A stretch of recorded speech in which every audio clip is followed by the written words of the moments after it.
السلام عليكم ورحمة الله وبركاته. اهلا بكم في مطبخ ست الكل. تعالوا نعمل مع بعض النهاردة الباتون ساليه، طريقة سهلة جدا ومكونات بسيطة جدا. تعالوا نشوف طريقتنا.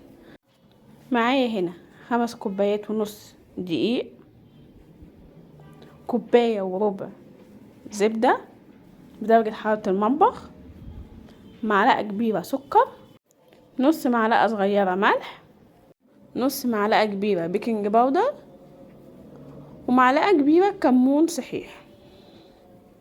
هنحط المكونات دي كلها معانا في العجان. نحط المكونات الجافة الاول، نسيبها تختلط ببعضها. بعد كده هننزل بالزبدة. اهم حاجة تكون الزبدة بدرجة حرارة المطبخ.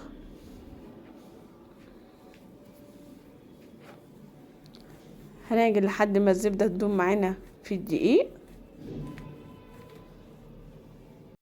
عشان عايزينها تبقى عجينة معانا طرية ولينة وسهلة معانا.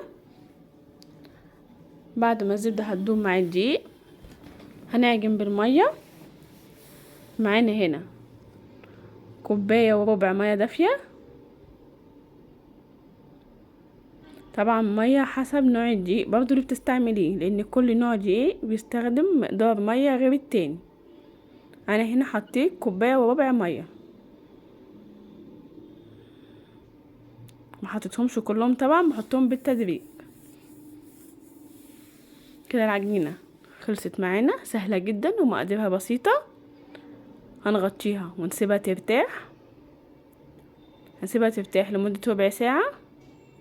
بعد ربع ساعة العجينة بسم الله ما شاء الله، شايفينها جميلة معانا ازاي وطرية خالص. هنبدأ بقى نقطعها زي ما احنا شايفين شرايح رفيعة. قسمت العجينة كلها وهبرمها بالشكل ده وهسيبها ترتاح. هغطيها واسيبها ترتاح لمدة ربع ساعة عشان لما اجي اشكلها تبقى سهلة معايا وطرية وما تقطعش مننا. بس العجينة عشان مرتاحة تتبرم معانا بسهولة جدا. اهم حاجة نظبط السمك بتاع الباتون ساليه، وهنقطعه قطع متساوية قد بعض، وهنساوي الاطراف كويس زي ما احنا شايفين. معانا هنا الصاج دهنينه زيت وحاطين عليه ورق زبدة.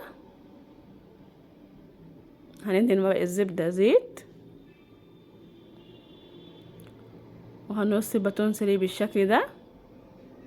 هشكل باقي الكمية ووريكم هتطلع كمية 5 كوبايات ونص، يعملنا كمية كويسة جدا زي ما احنا شايفين. سمكه مظبوط ولا رفيع جدا ولا تخين جدا، ما شاء الله. الكمية عملت معايا الصاجين دول. بعد ما خلص تشكيل الكمية كلها هجيب معايا صفار بيضة ورشة فانيليا ونص معلقة لبن وهربهم كويس.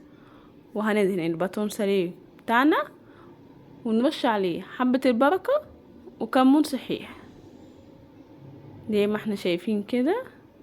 بسم الله ما شاء الله. بعد ما نشكله في الصاجات هنسيبه يرتاح ربع ساعة، وهنشغل الفرن على درجة حرارة 180. ندخله فرن سخن على درجة حرارة 180. بسم الله ما شاء الله. بعد ما طلع معانا جميل جدا ومن جوه هش وجميل بجد، مفيش احلى من كده ولا اسهل من كده.